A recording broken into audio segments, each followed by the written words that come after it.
Remember that flash crash that happened a couple of weeks ago? Well, unfortunately, the market has mostly recovered.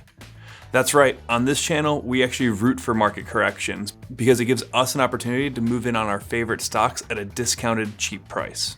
Nobody knows if a stock is going to go up, down, sideways, or in fucking circles, least of all stockbrokers. In the time that has elapsed since that early August crash, the stock market has recovered about 8%. But here's some good news, not all stocks have rebounded evenly.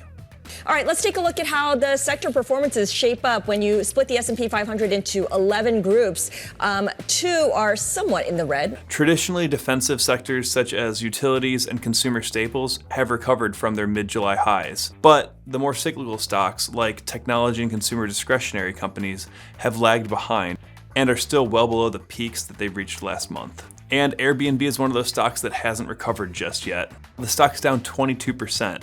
If you've been following this channel for a while, you know I've had my eye on this company for quite some time now. I use their product both as a host and as a guest. I Airbnb the first floor of my house. I've never paid the mortgage. I get paid to live in my house, which is a really cool service that Airbnb provides. And whenever I'm traveling in a group, I really like going to Airbnb so we can all stay together and get more of that local experience.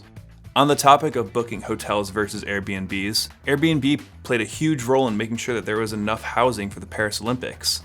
The company is reported to have created temporary housing for 400,000 spectators in private homes, which really does show the power of their brand, the trust that's in their network, and their technology. And they even built this really cool Airbnb in one of the clock towers in Paris, which apparently had the best seat in the house for the opening ceremony. I am in the famous Quai d'Orsay, and we basically turned this clock tower into one of the most remarkable Airbnbs on Earth.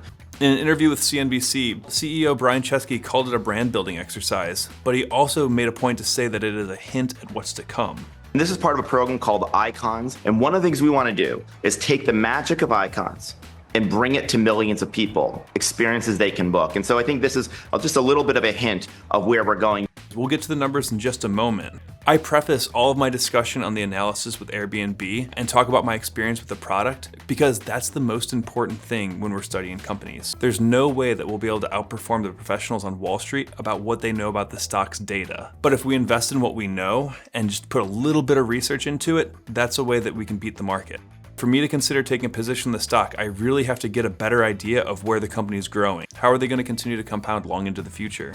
And while this endeavor that they're calling Icons is a good way to build brand, I think what he's getting at is that it really shows that the company is trying to sell experiences and not just lodging. But the company has been pretty tight-lipped on what exactly those future plans look like and how it will translate into additional cash flow. We've been known for one thing for 15 years, which is a place to stay when you travel. And this is a new era for us because we're doing more than just offering a place to stay. If we look at how the business has been growing, it actually looks pretty good, but perhaps not at the level we would expect from a technology company. We can see that their average revenue growth over the last 5 years has been at about 22%, which is phenomenal. Their net income story has been a little bit different. It's a little bit all over the place, but there was a global pandemic in the middle there, so we'll give them a little bit of grace. In the last 3 years, they've been able to grow net income at an amazing rate. It was up 153% from 2023 to 2022. Their total assets have also been growing at a good rate, and their net operating cash flow has grown at a respectable 13% over the last year. But over the course of the last 5 years, it's been able to grow at a CAGR of 43%, which is very good. To give a comparison to a competitor, here's Hilton's, who has only been able to grow revenue at 2.7% over the last 5 years. They've done an okay job with net income growing at an average of 10%, and they've been able to grow net operating cash flow at about 6% over the last 5 years. So when you look at those numbers, you probably have the same thought that I did, and that's that the stock must be expensive. And that's where I found this chart really interesting. If we look at the company's 2024 estimates at their PE ratio, Airbnb is sitting at 25, which is actually cheaper than Hilton's 29, and it's only slightly north of Booking's 19.4 forward PE ratio, or Marriott's 23. The company's current market cap is almost half that of Booking.com, which I was really surprised at. And without doing a formal valuation, it's trading along the lines of its peers. But for me to really sink my teeth into the company, I have to understand what their long-term growth strategy is. And this is what I really haven't wrapped my head around yet. But we're starting to see some early indication of what's to come. For instance, Airbnb just acquired an AI startup for $200 million called Game Planner. And Brian Chesky has said that the company is focusing on innovations in AI solely in the applications layer.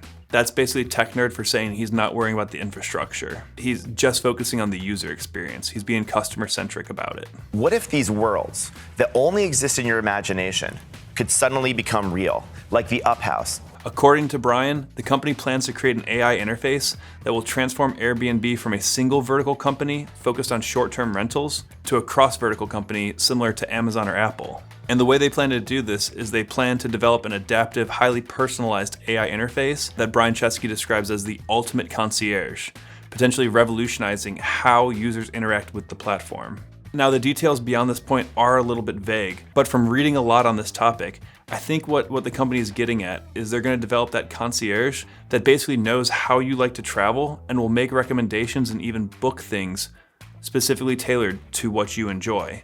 So for instance, Airbnb could say, hey David, I know that you like to stay in the city downtown center, and I think the possibilities of that are really cool. If I could just log into the Airbnb app and book a trip to Atlanta, and it knows that I like a certain style of place to stay at, near a gym and a brewery, and it gives me a list of experiences of things that I could do on my trip. I think that's a really cool idea, and I see what the company's getting at, and I'm kind of here for it.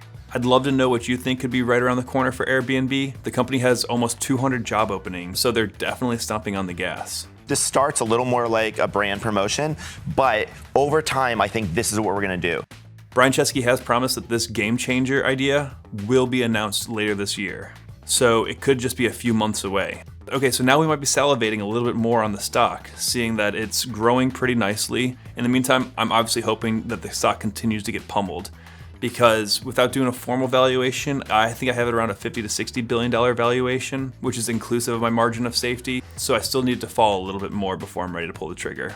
If you like this data, you can get it over at flankinvesting.com. We're offering early access to the data platform to our Patreon subscribers, so please check it out. There'll be a link to it in the description. Thanks so much to our current Patreon subscribers, and if you enjoyed this video, I highly recommend checking out this video that also includes some analysis of Airbnb, where I busted into the company's most recent annual report. Please consider liking and subscribing. Thanks again, and we'll see you next time.